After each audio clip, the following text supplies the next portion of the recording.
사도신경으로 신앙 고백하심으로 월요일 새벽을 하나님께 올리겠습니다. 전능하사 천지를 만드신 하나님 아버지를 내가 믿사오며 그 외 아들 우리 주 예수 그리스도를 믿사오니 이는 성령으로 잉태하사 동정녀 마리아에게 나시고 본디오 빌라도에게 고난을 받으사 십자가에 못 박혀 죽으시고 장사한 지 사흘 만에 죽은 자 가운데서 다시 살아나시며 하늘에 오르사 전능하신 하나님 우편에 앉아 계시다가 저리로서 산자와 죽은 자를 심판하러 오시리라. 성령을 믿사오며 거룩한 공회와 성도가 서로 교통하는 것과 죄를 사하여 주시는 것과 몸이 다시 사는 것과 영원히 사는 것을 믿사옵나이다. 아멘. 찬송가 273장 찬송하시겠습니다. 찬송가 273장 나 주를 멀리 떠났다 이제 옵니다. 나 죄의 길에 시달려 주여 옵니다. 나 이제 왔으니 내 집을 찾아 주여 나를 받으사 맞아주소서. 273장 찬송하겠습니다. 나 주를 멀리 떠났다 이제 옵니다. 나 죄의 길에 시달려 주여 옵니다. 나 이제 왔으니 내 집을 찾아 주여 나를 받으사 맞아주소서. 그 귀한 세월 보내고 이제 옵니다. 나 뉘우치는 눈물로 주여 옵니다. 나 이제 왔으니 내 집을 찾아 주여 나를 받으사 맞아주소서. 나 죄에 매여 고달파 이제 옵니다. 주 크신 사랑 받고자 주여 옵니다. 나 이제 왔으니 내 집을 찾아 주여 나를 받으사 맞아주소서. 이 병든 마음을 고치려 이제 옵니다. 큰 힘과 소망 바라고 주여 옵니다. 나 이제 왔으니 내 집을 찾아 주여 나를 받으사 맞아주소서. 나 바랄 것이 무언가 우리 주 예수 날 위해 죽임 당하심 믿고 옵니다. 나 이제 왔으니 내 집을 찾아 주여 나를 받으사 맞아주소서.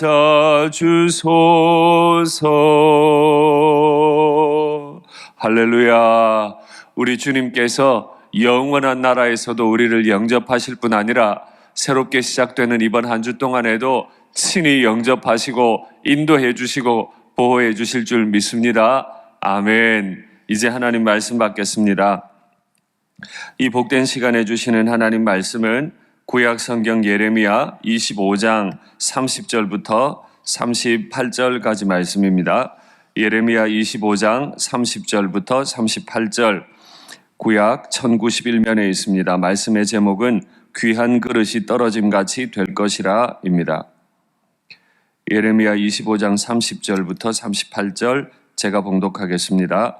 그러므로 너는 그들에게 이 모든 말로 예언하여 이르기를 여호와께서 높은 데서 포효하시고 그의 거룩한 초소에서 소리를 내시며 그의 초장을 향하여 크게 부르시고 세상 모든 주민에 대하여 포도 밟는 자같이 흥겹게 노래하시리라.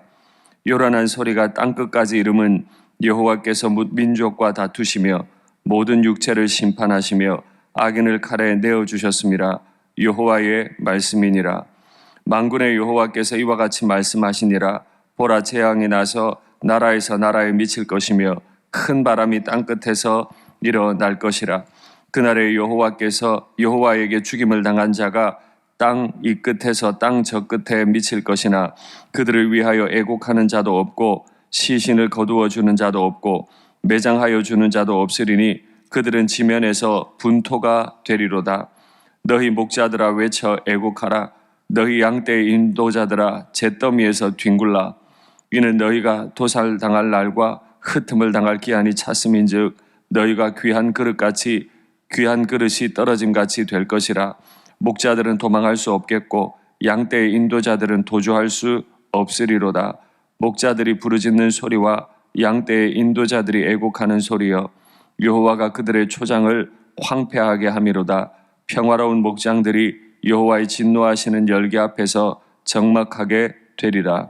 그가 젊은 사자같이 그 굴에서 나오셨으니 그 호통치시는 분의 분노와 그의 극렬한 진노로 말미암아 그들의 땅이 폐허가 되리로다 하시니라. 아멘. 사랑합니다. 어제 주일에도 예배당에 나오지 못하시고 영상으로 예배 드리시는 마음이 많이 어려우시리라고 생각합니다. 그러나 이때 우리가 한마음 한뜻 되어 주의 은혜를 구하고 계신 자리에서라도 사모하는 마음, 전심으로 기도하면 영과 진리로 예배할 수 있도록 또 이번 한 주간 우리의 삶을 친히 보호하시고 인도하실 줄 믿습니다.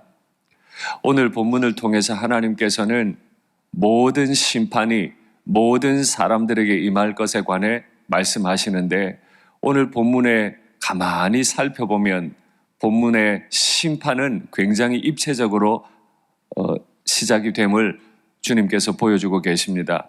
먼저 심판이 시작되는 장소를 말씀하시기를 여호와께서 높은 데서 거룩한 초소에서, 심판이 이루어질 땅은 그의 초장들 가운데서, 심판을 받게 될 백성들은 모든 주민들에 대하여 여호와께서 포효하시고 노래하시리라.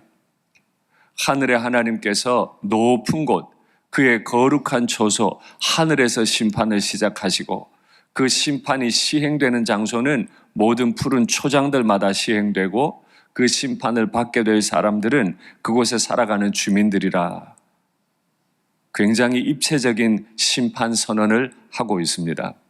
하늘에서 시작되는 심판이고 모든 땅, 모든 백성들을 향하기 때문에 누구도 그 심판을 막을 수 없고 변경시킬 수 없다는 겁니다. 만일 하나님께서 오늘 우리가 기도하는 가운데 우리의 영혼에 내가 너에게 이렇게 심판을 행할 거야 라고 말씀하신다면 어떤 마음이 들 것 같으세요?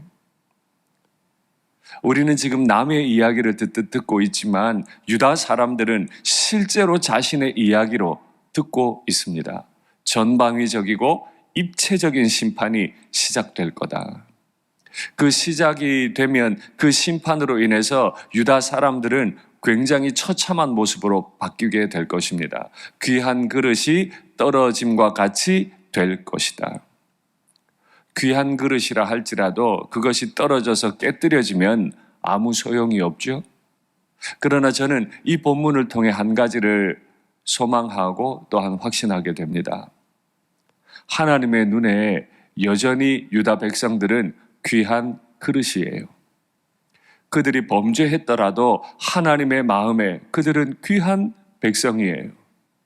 우리가 가정에서 자녀들이 못나게 행동해도 그래서 때로는 그 자식들에게 내가 매를 들고 초달을 하고 때로는 아픈 말로 그들을 훈육한다 할지라도 그들은 여전히 내게 귀한 자식인 것처럼 못나게 행동하더라도 유다 백성들은 하나님의 눈에 귀한 그릇이에요. 그런데 이들이 너무 못나게 행동하니까 심판하시기를 그 그릇이 떨어져서 완전히 깨지는 것 같은 심판을 당하게 될 거라는 거죠.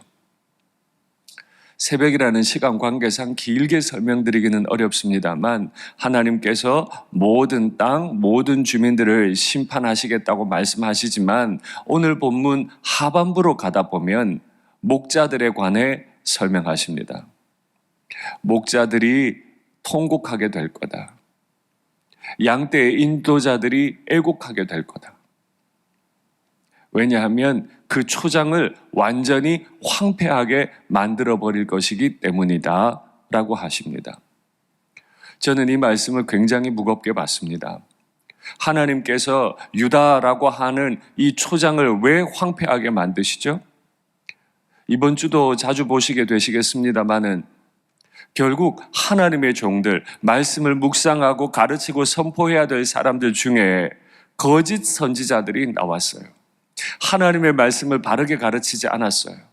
또 받는 사람도 하나님의 말씀을 바르게 받지 않았어요. 그 결과 땅이 황폐해져요. 초장이 황폐해져요. 목회자들은 하나님의 말씀을 반듯하게 최선을 다해 연구하고 하나님의 마음을 따라 선포해야 할 것이고 성도들은 목회자들을 존중하고 하나님을 두려워하고 사랑하는 마음으로 그 선포되는 말씀을 오늘 바로 내게 주시는 말씀으로 받지 않으면 하나님의 전방위적인 심판은 어느 때든지 행해질 수 있다는 겁니다. 만일 하나님이 세우신 목자들이 양떼의 인도자들이 제 기능을 하지 않으면 어떻게 될까요? 들판에 양들이 있는데 목자들이 인도자들이 그 양떼를 제대로 돌보지 않으면 좋지 않은 꼴을 자꾸 양들이 먹게 될 거예요. 때로는 맹수들이 와서 그 양떼의 어린 것들을 다 물어가 버릴 거예요. 영적으로 이야기해 볼까요? 목회자들이 하나님의 말씀을 날선 검과 같이 선포하지 않으면 우리는 우리 자신의 죄가 무엇인지 우리가 어느 방향으로 향하고 있는지 잘 모르게 되고 말 거예요. 그래서 목회자들은 힘을 다해 말씀 연구하고 선포하고 성도들은 그 말씀을 온전히 들어야만 합니다. 만일 그렇지 않으면 첫째, 내 안에 있는 내 죄성을 따라 유혹에 빠져버리고 말 것입니다. 둘째, 이런 우리의 연약함을 잘 아는 마귀가 끊임없이 우리를 유혹해낼 거예요. 셋째, 세속의 문화들이, 넷째, 이단들이 끊임없이 우리의 믿음을, 우리의 삶을 파괴하려 할 거예요. 그 결과 이 땅은 황폐해지게 되고 말죠. 그러니 목자들이, 양떼 인도자들이 통곡하고 애곡할 수밖에 없게 됩니다. 저는 문득 이런 생각이 들었어요. 이렇게 무시무시한 말씀을 들었던 백성들은 잘 깨달았을까? 아니요. 깨닫지 않았기 때문에 포로로 끌려갔어요. 그러면 포로로 끌려갔다가 하나님이 영광 가운데 돌아오게 하셨는데, 그래서 제2성전도 짓게 하셨는데, 그러면 그 성전에서 선포되는 말씀을 바르게 받고 오랫동안 하나님을 잘 섬겼을까요? 그렇지 않습니다. 바벨론의 포로는 크게 3차에 나누어서 귀환했습니다. 말라기가 예언하기 100년 전에 1차 포로 귀환을 했고 마지막 3차 포로 귀환은 말라기가 예언하던 동시대에 이루어졌어요. 보십시오. 하나님의 말씀을 듣지 않아서, 주의 종들이 하나님의 날성검과 같은 말씀을 전하지 않아서, 듣고 순종하지 않아서 망했다가 돌아왔으면 하나님의 말씀을 마음으로 받아야 할 텐데 100년 동안 이어졌던 포로 귀환의 끝에 결과는 또다시 말씀을 듣지 않아서 하나님이 하늘 문을 닫으시고 성전 문을 닫아버리시고 말라기 이후 400년 동안 예언이 없어졌다는 거예요. 우리 자신은 생각보다 하나님께 귀를 기울이지 않으려 합니다. 끊임없이 내 중심적으로 살려고 하는 마음이 많아요. 어제까지 심판을 당했더라도 오늘 회복된 감격 때문에, 오늘 내가 자유로워졌다는 감격 때문에 또 내 생각을 따라 행할 때가 많아요. 그러니 진짜 우리는 떨어져 깨진 그릇과 같은 인생인가 봅니다. 그런데요, 우리 주님께서 이런 우리를 포기치 않으셨어요. 떨어져 깨어져 버린 그릇과 같은 우리를 위해 그 아들을 종으로 또다시 보내셨죠. 그 아들을 십자가에서 깨트려 버리셨죠. 우리에게 마지막 기회입니다. 나 대신 깨뜨려진 그릇과 같으신 우리 예수님, 그 십자가 바라보시고 예수님 바라보시고 그 마지막 절규하셨던 은혜들을 기억하시고 하나님의 사랑 가운데 거하시는 이번 한 주 되시면 좋겠습니다. 그러면 우리가 깨어진 것 같은 인생이어도 전능자의 손길이 우리를 다시 회복시키시고 마지막 날 아버지의 나라에 이를 뿐 아니라 이번 한 주도 은혜 가운데 영광 가운데 살게 하실 줄 믿습니다. 기도하시죠. 사랑의 하나님 아버지, 은혜를 감사합니다. 이 못난 인생이 끊임없이 깨어진 그릇과 같이 행동을 해도 또 목자가 되어서 양떼들을 알뜰히 살뜰히 잘 보살피지 못했다 할지라도 또다시 기회를 주셔서 감사합니다. 아버지, 우리 일산교회에 속한 모든 목회자들 하나님의 말씀을 맹렬하게 연구하게 하시고 또한 하나님의 말씀을 힘있게 선포할 수 있게 도와주시옵소서. 우리 일산교회 모든 성도들은 선포되는 말씀을 마음으로 받게 하시고 내게 주시는 말씀으로 받고 순종해서 복을 누리게 은혜 베풀어 주시옵소서. 하나님의 말씀을 밀어내는 완악한 마음을 용서하시고 내 삶의 못된 태도들을 용서해 주시옵소서. 하나님의 심판을 대신 당해서 그 몸이 깨트려지신 참목자이신 예수님 따라 이번 한 주도 은혜 가운데 살기 원합니다. 주여 우리를 도와주시옵소서. 코로나 가운데 우리 교우들의 마음을, 육체를 강건하게 지켜주시옵소서. 주 예수님의 이름으로 기도하옵나이다. 아멘.